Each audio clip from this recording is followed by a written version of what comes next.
All right, so we got you here 72. I mean, you're up to 76 today. Coming out of leg lifts, I think you're kind of doing the same thing. You might be opening your hips a little bit early. So if I look at hip angles, your right rotation is 23. No, that's abduction. Where's rotation? Is minus 28. So no, I was wrong. You're counter rotating. That's good. And you can see it in your knee. So I missed it in your knee right there. You're good. You've got torsion there. You're counter rotated. No, but my other boys. You're really counter rotated with your trunk. So if I look at your hip line and shoulder line, I can see you have, even with that counter rotation in your hip, you have good counter rotation with your trunk. So I like where you're loaded. Your hip abduction is 24. I'd say, you can continue falling forward and down. So I think your hip abduction kind of stops here, and more than likely you might not have much more hip abduction, but if we could ride that more forward and down, we could we could keep loading and loading and loading, but you just have to be able to have the power to get out of there. Mm-hmm. Okay, and then here I think this is what's going to tell us really what's going on. Your kinematic sequencing, how you're sequencing your body. Right. So if I look here, you can see your glove. Look at this. This is your problem right here. So you're loading up really well. Everything's loaded up. Torsion backside. Your front side is extended, not opening. You're closing your shoulders, but look at your sequence. The first thing to go here is your glove. The hips not even there. So what we're looking right now is that, am I going to open and drive? And you're not. You're going to open and you're going to pull glove. So see how your front foot's landing and your early trunk rotating? So that's early trunk rotation. Your front foot's down right there and you're already going. So as much as you're loaded up, your power in your movement is your glove side. You're loaded up, but then you just go right to your glove side and you don't use your lower half.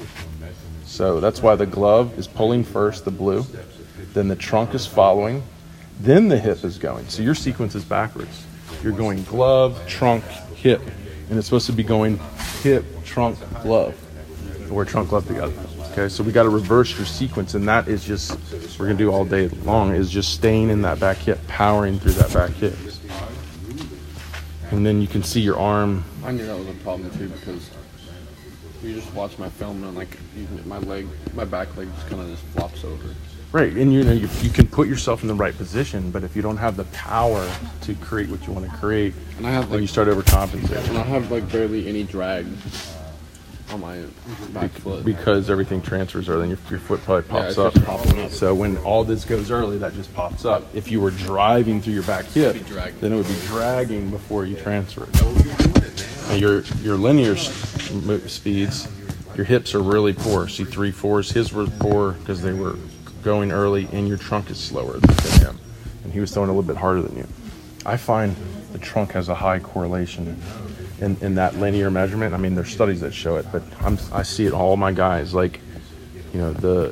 based on body weight. So typically, if you're throwing around a similar speed and a similar size, the trunk will tell you a lot of how hard you're throwing. So how do you get more power to your trunk? It's hitting front foot strike and being more separated. And you can see at front foot strike, there's no separation. If I'm at front foot strike and my hips are open and my shoulders are back, I'm going to have more acceleration, that unwinding of the coil of your core, really creating more of that trunk energy going forward. So that front strike, I should be... So look, I mean, you're starting where you separated there, but your hips don't create much power. And your glove starts pulling, so everything catches up.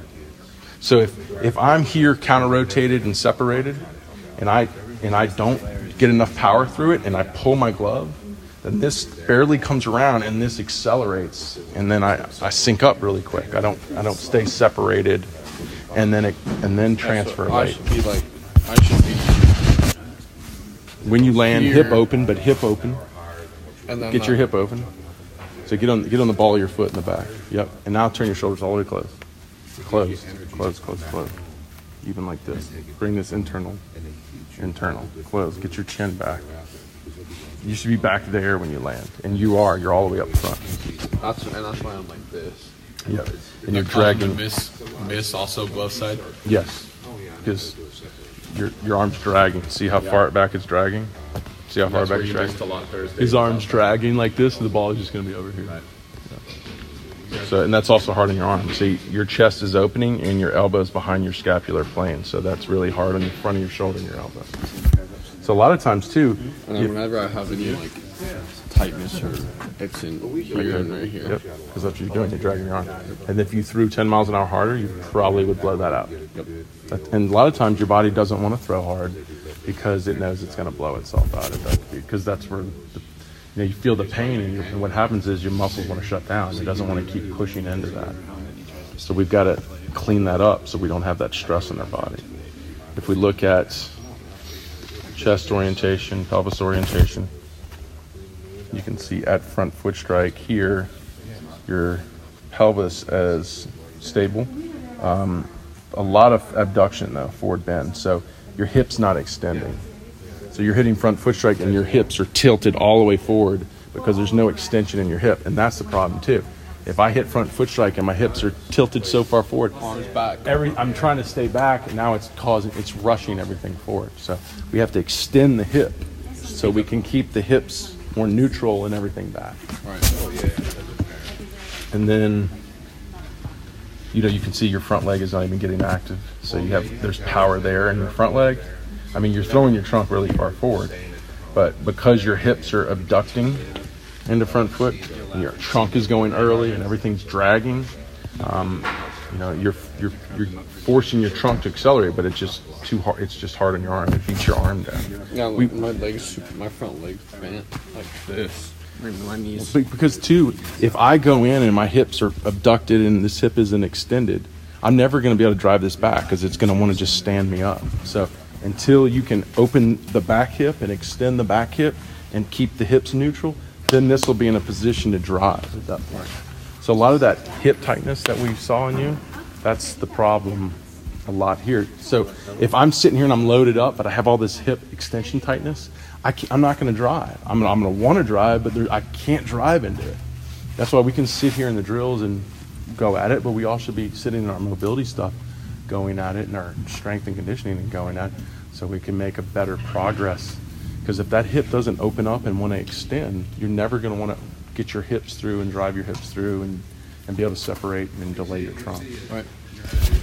So that's what we need to focus on. We need to focus on your back hip, leg power, back leg power, more hip to shoulder separation, get that trunk more delayed, get used to that. It's going to feel awkward. It's going to feel very different, but it's going to really help with stress and velocity.